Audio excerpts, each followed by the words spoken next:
दिनै 15 आगस्ट आरो भारत उदांस्रि सान आरो दिनैनिफ्राय जोङो दुलाय बर' फरायसा आफादा जि मिशन हम रेस्किउ एन्ड रेस्ट'र जाय बेवहाय दैबानाजोंहाय बिथांमोननि नैबे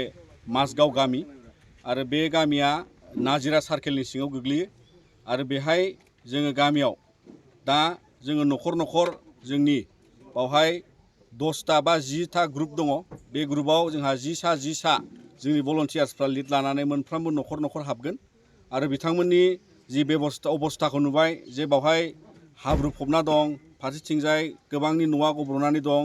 आरो बेबादिनो जोंनि बावहाय जि न'खौ साखोन सिखोन खालामनानै होनाय, फोसाबना होनाय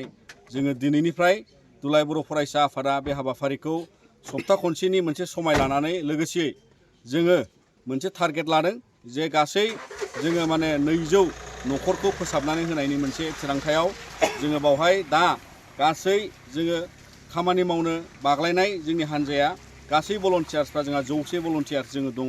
दुलाय बर' फरायसा आफादनिफ्राय जोङो गासै गुबुन गुबुन जिल्लानिफ्राय जोंनि जिल्ला एबसुनि, मिरु एबसुनि, दखरा एबसुनि आरो बयबो जाय बिथांमोनहा गोसो गुदुं जानानै जोंनि बे